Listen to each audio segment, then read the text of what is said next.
Welcome back to the podcast. We're really excited because today we are discussing systems and, most importantly, the misconceptions about systems. I think a lot of different organizations have ideas of what systems are, have maybe built some systems, but we want to talk about how we view systems. It's a part of our flywheel that we talk about, the legacy flywheel. But Lisa, systems. Let's chat.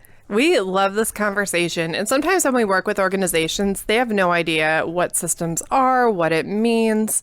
They're really coming in with nothing. Other times we go into an organization and they say, I understand what systems are. I know that language. And I think sometimes the word systems is thrown around in so many different contexts that it becomes really easy to think that you have a system in place when really what you might have in place is maybe a standard operating procedure or a certain program you're using or something else. Like, there are many different ways in which the term system is used all across so many different aspects of culture. And every area has its own definition of what a system is. And depending on the context that you're speaking about it in, it can change the definition. And when we get that idea of what a system is and how to have a truly functioning system, when we don't understand the base idea behind it, we can end up with something that we feel like is a good system, but is really getting us broken results. Right. And so when we're talking to organizational leaders, we're always asking not necessarily what system do you have in place, because they could tell us all their systems, but it might not really be a system. But we're asking what are the results that you're seeing, and then trying to identify what systems are actually in place, because those are the things that are creating the results that they're getting. Systems aren't always something that is intentionally created. In fact, I think more often than not, systems are unintentionally created. So the way that we define systems is look at the results you're getting. Now let's figure out what's causing that. That's a system. And we need to adjust that to make it so that the results you want are the results you're getting. And that can range from a lot of different stuff, right? It can be the automations that you're using. It can be the ways that you go about doing things. It can be your communication structures or the ways that you're building culture. But oftentimes we find that people forget that they already have systems. Your organization has systems right now, and those systems are perfectly tuned to get you the results that you're currently getting. Yep, 100%. And for us, we didn't realize the importance of this to the extent that when we finally learned it. We have been running volunteer teams for quite a while. We knew sometimes things worked, sometimes they didn't. We had a pretty good handle, but a lot of it was going on a gut feeling on what our people needed. And gut feelings are valuable. You need to be in touch with who it is that you're leading and what's working and what isn't. But we actually heard a talk by Andy Stanley, who really dove into the idea of systems, and it so revolutionized our thinking and our mindset that it transformed us. It transformed the teams that we were leading as volunteers, and it also transformed the way that we set up our household, the way that we interact with our kids, the way that we approach life. Basically, everything that we do, we understand that there is a system behind it that's creating it. And sometimes it's really easy to look at systems as a surface level thing, or as things get going, we'll build out a system to make it more efficient without realizing that the system is really the base that is creating everything that's coming out of it. All of your outcomes are coming from a system that you have in place. Every outcome that you are lacking that you want is coming from a system that you have in place.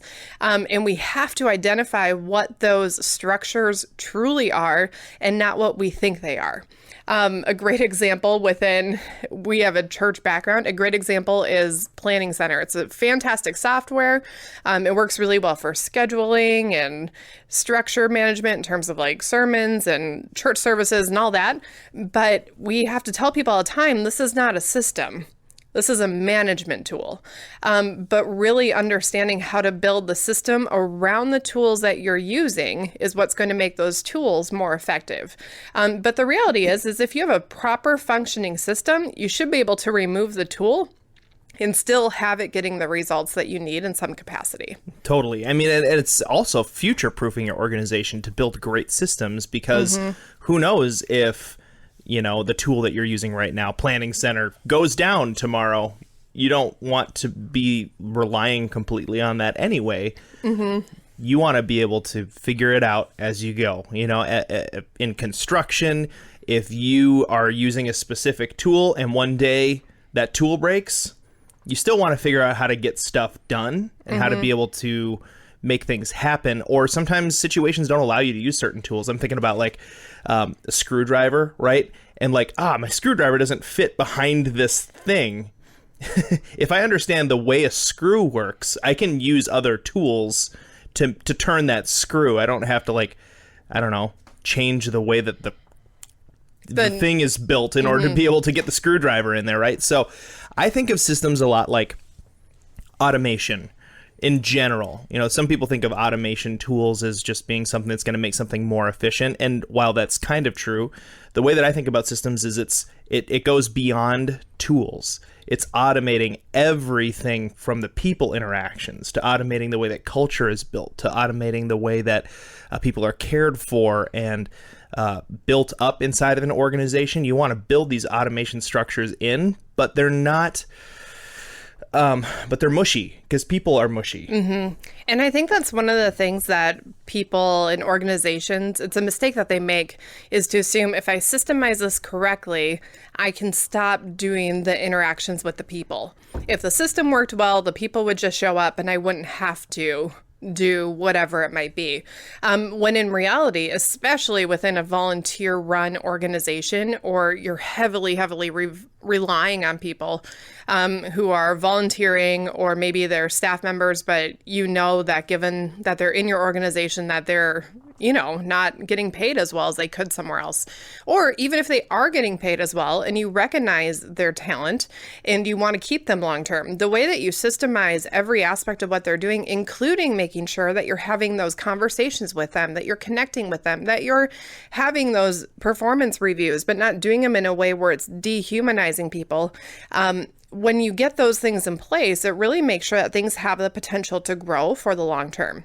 Ted and I always refer to it as we want to be clock builders of an organization. Like, we want to help get all the gears in place. We want to help make sure everything's functioning correctly. And when we step away, when we are done working with the leadership, the clock should run better than when we initially got there. But oftentimes, as leaders, it's easy to want to jump in and just say, if I can do it, you know, I can do it better than someone else, or it's a system as long as something is written out somewhere and someone may or may not be able to follow it. And it's so crucial, because I'm so sorry, but if you have a bad outcome right now, your system is creating it, and you can't just tell people to change the outcome. You have to get in there and figure out which system is creating that and do the hard work of figuring it out. Yeah, and that really is the secret to building great systems, is learning how to analyze current systems.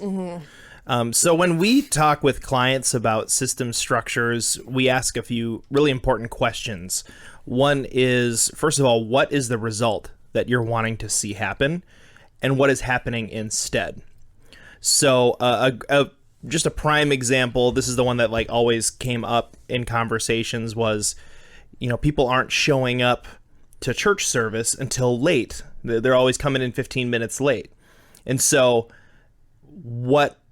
that's the problem. The thing that we want to see is people showing up on time, or even better, early, to build relationships and stuff like that. And this can span across lots of different organizations. People are showing up late to work, or people are showing up late to volunteer opportunities, or people are showing up late to the event that you're trying to run, like a 5K or something. What system... Well, backing up. So that's the result that you want to create, is people showing up on time or early. So what about the event is making people show up late? Because people don't just randomly show up late to stuff, and people don't randomly show up early to stuff. There is something that's driving them to do that, and doing the hard work of analyzing, asking tough questions, like, is the first part of our church service just really bad and people are trying to skip it? Is the first part of our event so disorganized we're frustrating the people who want to participate? Like, is the first part of this being communicated in a way where it really doesn't matter?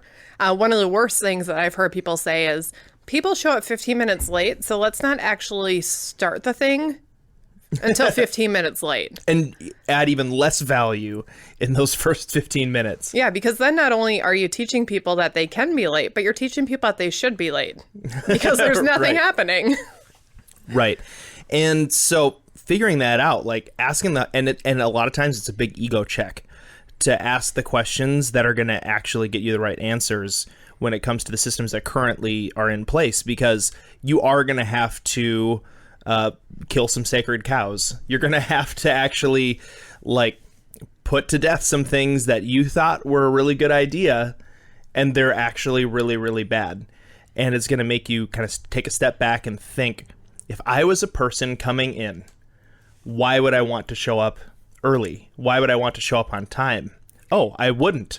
Because of this, and this. And if your answer is simply because, well, you should, that's not enough to get people to do stuff. To get people to Volunteers don't do things because they should do them. They did do them for their own self-interests. People are doing things for their own self-interest. Now, it might be my self-interest is to feel good about myself because I'm helping somebody else, but it's still a self-interest. I think Abraham Lincoln talked about that. I'm remembering this randomly from like school, learning about him talking about the fact that there's, even if, pulling over to help somebody who's stuck on the side of the road isn't a selfless act.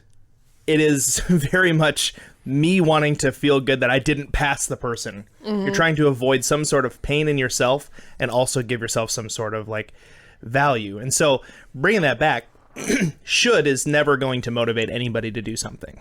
Yeah. It might for a little bit. They might, but again, it's still going back to why should they?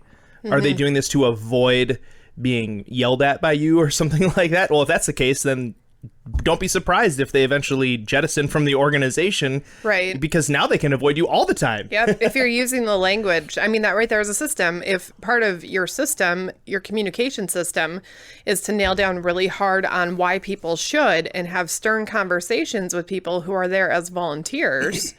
Like, yes, we want to coach people and help people rise to their potential and, learn those skills. But at the same time, if part of your system is a communication style that makes people feel bad about themselves or makes them operate out of guilt, your system then is also creating volunteers who aren't going to be around in 90 days. Right. They're gonna get tired of it and they'll be like, you know what, I'd rather watch Netflix. It's not really, I can go and do something that's gonna make me feel good about myself somewhere else, and I don't have to deal with the guilt or whatever. Yeah. So, Ted, so we always start by kind of asking what they're looking for, trying to dig in and figure out what systems. What do you typically, like, how would you recommend that someone start, once they identify the broken system, how do you start reshaping it? Because there are so many options. When you see something is broken, sometimes it's really easy to think that you're fixing it, but you're not quite really getting down to what the one thing is. Well, a lot of it on the surface looks like trial and error because there is a certain amount of trying out things and seeing if it starts to give you the results. The big thing with that is you got to keep in mind that building systems takes time to see the results. So you're not going to get overnight change in a system. You have to actually give time for that system to really mature and show you that it works.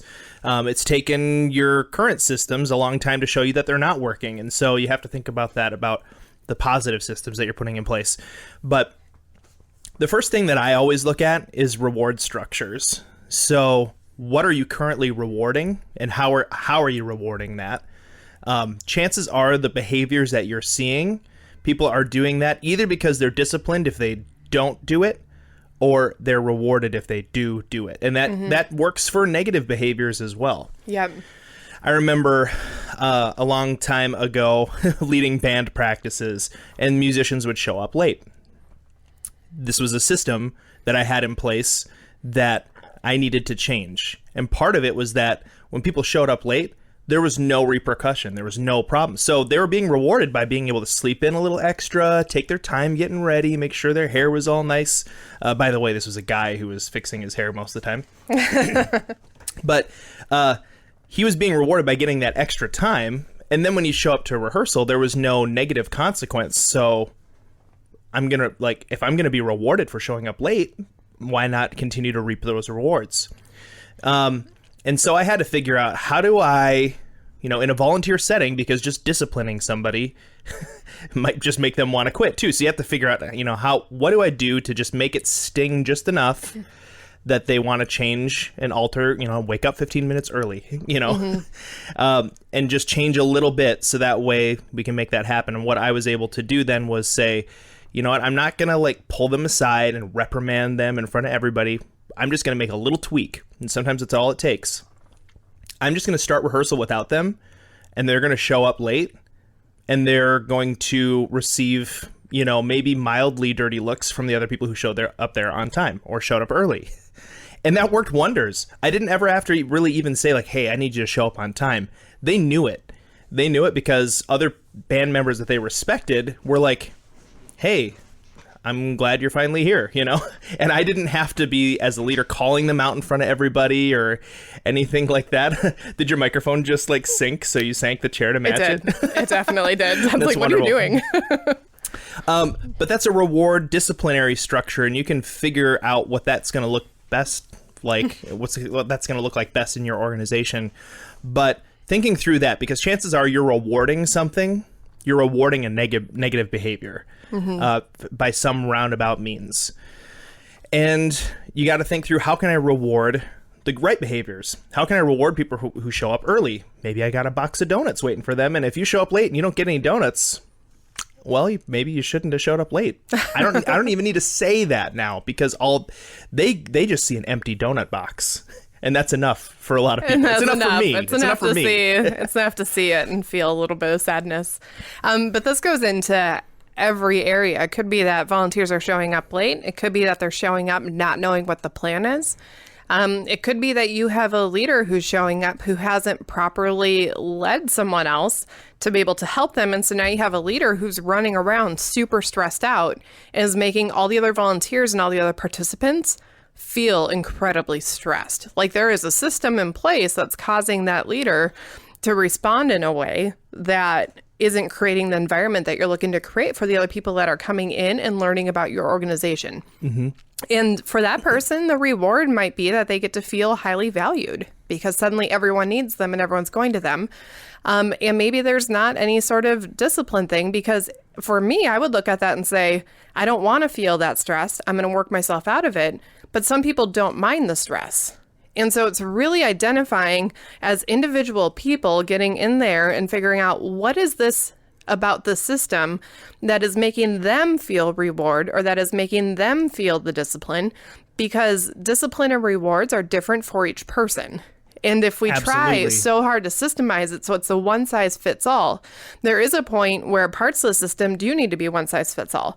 We always make these calls on these days. We always schedule this at this time. We always start planning for this event this many months in advance. There are things that should be one size fits all, so that if you ever have to step out for a season, or someone else has to step out for a season, your organization can continue to thrive. But there are other parts of it that we can't assume can be systemized in the same exact way, because we're dealing with people. And when we take out the people aspect, eventually people feel like they're not cared for and that they're not personally needed, and that anyone could fill that void, and that they aren't uniquely needed for who they are. We talk about with the flywheel the importance of measurable impact, communicating to those you're trying to reach in a measurable, quantifiable way what your organization is achieving.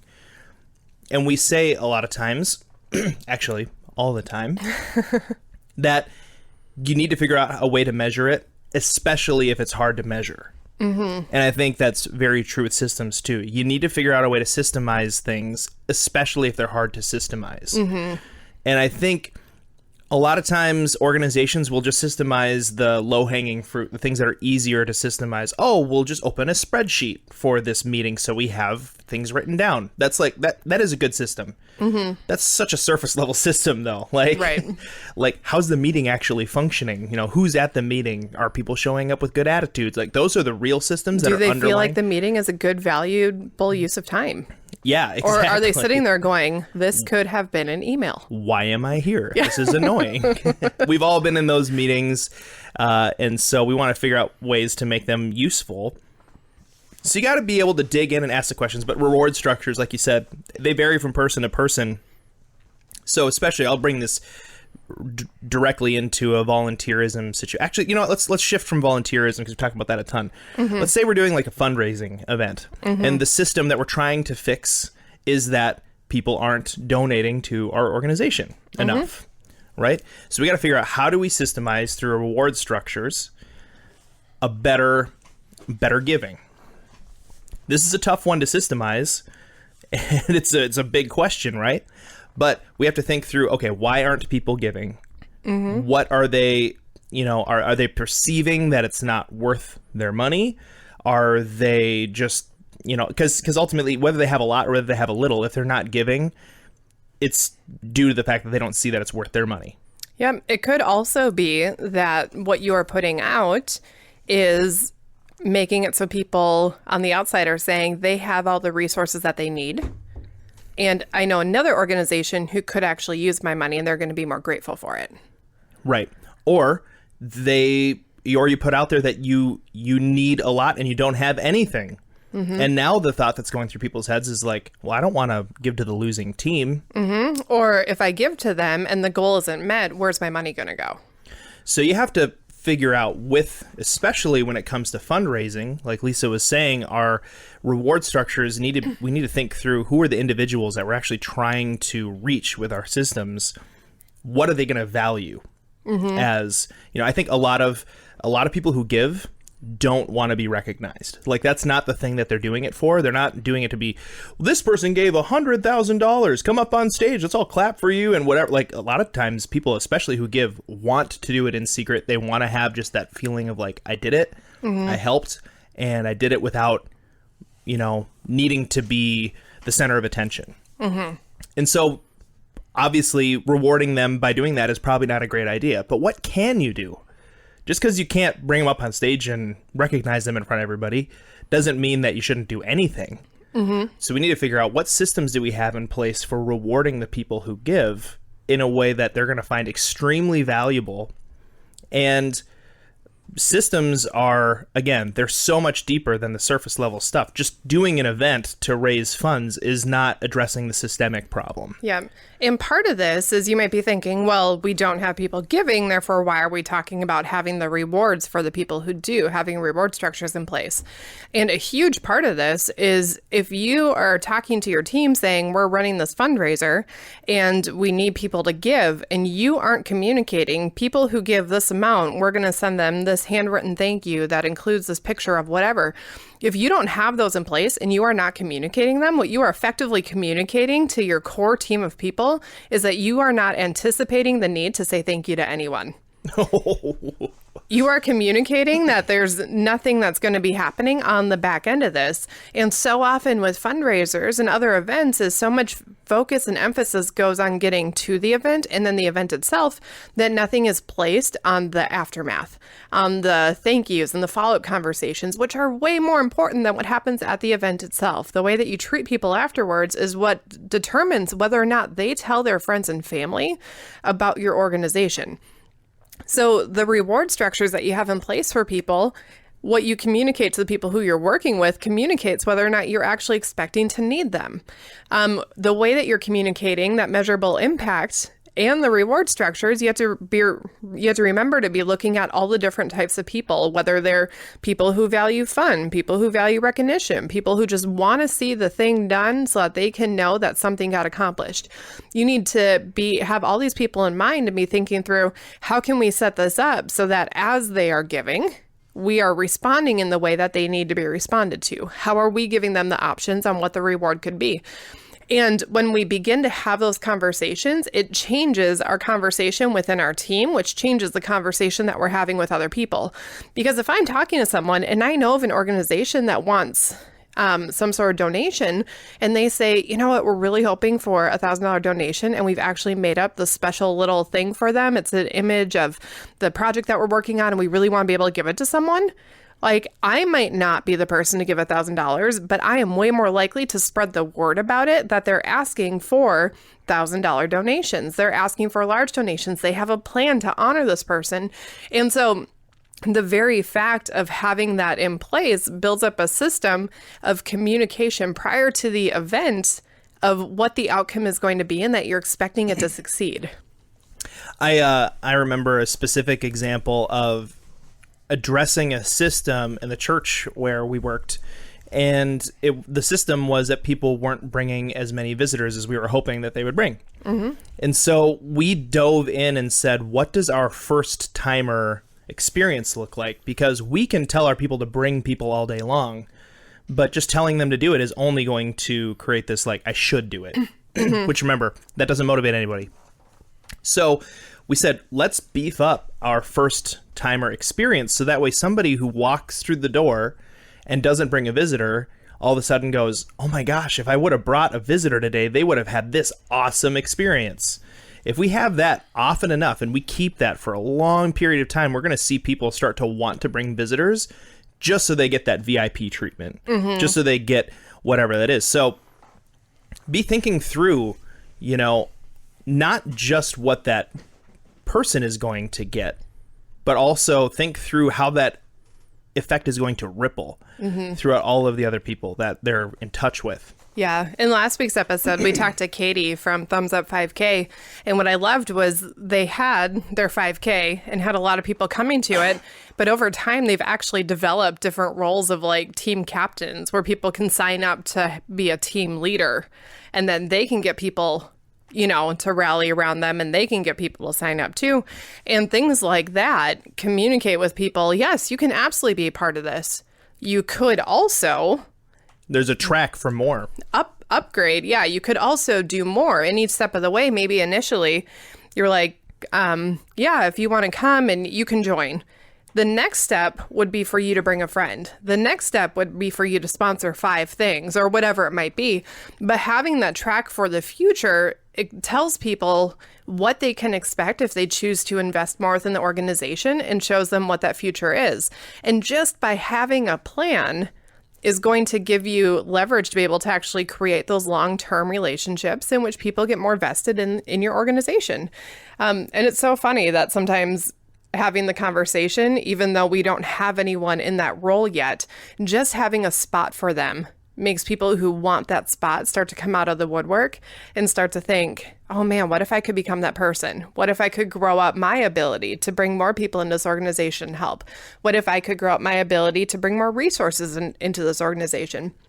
And we want to let people know that, yes, you're a volunteer. We have more space for you. And we have a system in place, so it's not scary. We're going to help you do this. We're going to help you succeed. We have a path. You aren't the first person to do it, and you're not having to do it alone. And sometimes we forget about that because we think we don't need a system until a system is needed. But chances are you don't need the system because you haven't built it yet. Right. And once your system is built, then you're going to start to see the fruit of what that creates. The other thing that we look at is what's the leadership doing? Because if the leadership is not modeling what the system is supposed to be doing, that's not going to work either. And I think a lot of organizations get this mostly right. Where it breaks down is that they don't have a good, clear understanding of what their system actually is that they're trying to do. And so they're not necessarily modeling. They're modeling something close to what they're looking for, but it's not quite right.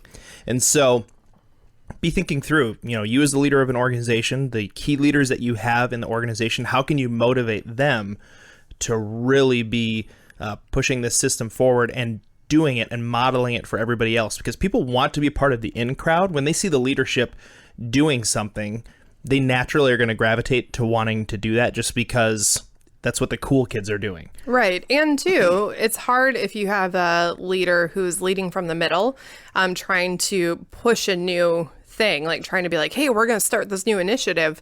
And the leader of the organization doesn't seem to be on it. It makes people uncomfortable. And so whenever we're working with leaders, we pretty much only work with leaders, but when we work with leaders, we're always looking, are they fully on board?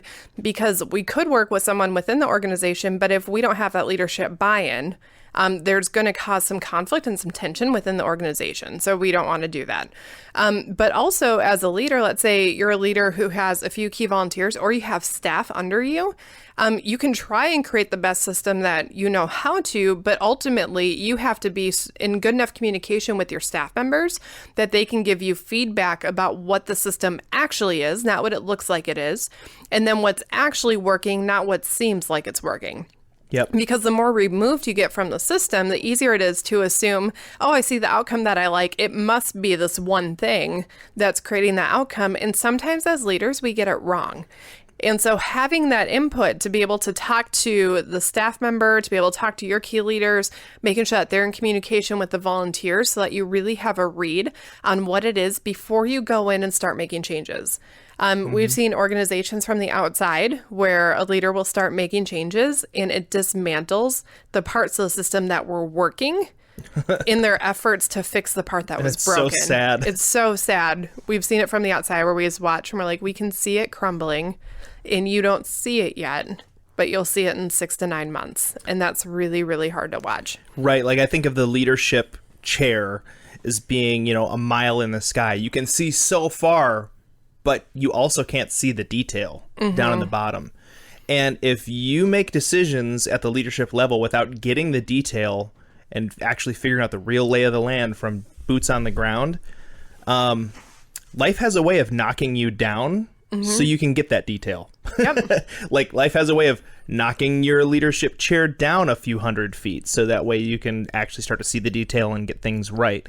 And it's so hard because from seeing the big lay of the land, you do get to see more and you can kind of see where you're going better, but really you're probably going to miss some stuff. And it's okay to admit that as a leader and ask people who are further down the hierarchical ladder, all the way down to your volunteers, all the way down to the people who are just watching from the outside. They don't have any skin in the game. You just like ask somebody, like if you're in a church in a random town and you just say like, hey, can I ask you some questions about this church? What do you think? They don't go to the church, nothing. They have no skin in the game. That's a really good way to get a read on what's happening and what the word is out about that church. Or, asking a volunteer, what's the most frustrating thing about your volunteer role? And you're not going to hurt my feelings. Just go ahead and say anything. It could even be like, you smell bad every time you walk past me. And just doing that is going to give you such a better idea of what your systems are currently building, because the things that are frustrating for your volunteers are probably a big reason why your volunteer base isn't growing. Yeah. The things that you're are frustrating about the key givers, the frustrating for the key givers in the church are probably a reason why other people aren't giving, not just a church, any organization. Yeah. I will add to that, when you talk to people who are your key people, volunteers, people who are financial donors, or whoever else you might be talking to, remember that just because someone is feeling that way doesn't inherently make their why right. I've talked to volunteers before and polled a few different volunteers, and they all had a same general frustration, but they all pointed to a different why that frustration. Reason why the frustration was there. They're like, I'm frustrated about this, and I think it's because of X, Y, and Z. And so I had to recognize what they were feeling. I had to pull that apart and say, okay, all these volunteers are feeling frustration, and it's all generally in this one area. But the next step that they took was, because of this, I had to pull out what about it is making them personally frustrated and what about it is the system itself. So they might say, I'm really frustrated because I don't get scheduled until a week out and I need more notice. It's like, okay, so that is a communication issue. It's a timing issue. But maybe they're not getting scheduled more than a week out because they're not responding to text or email or phone calls or something, so like diving in a little bit and not just assuming that their answer is the truth, but assuming that their answer is a data point. Yep. And that they're having a nuanced experience and being able to gather as many data points as you can and figure out what really is going on and what the common thread is. And that's where you need to be in the leadership chair, seeing the full lay of the land, because you can't just get one tiny little detail and assume that that's the truth for everything. But you also can't look from a million miles away and assume you see all the details. That's good. Well, we want to challenge all of our listeners today to think through your organization and write out a few of the things that you want to see happening that are not. And in fact, maybe you're even seeing the opposite of that. What are you wanting to see when it comes to your fundraising goals? What are you wanting to see as far as volunteerism or attendance at your events or any of those things, or the outcomes of like what you're trying to actually accomplish in the world? What are you trying to do? And what is happening instead of that? And we're going to challenge you to look through your reward structures and your leadership example and your communication styles to figure out what is causing me to get this result rather than the other one. And that's the first step toward actually building awesome systems. And as always, we'd love to hear from you guys. So if you have thoughts that you just want to share with somebody, have a little extra accountability, send us an email at office@legacybuildersintl.com. We'd love to hear from you. Thanks for listening to the Legacy Builders Movement. If you appreciate this podcast and find that it's valuable, the best way that you could help us is to subscribe and leave us a rating and review. To learn more about Legacy Builders, go to legacybuildersinternational.com. That's legacybuildersintl.com.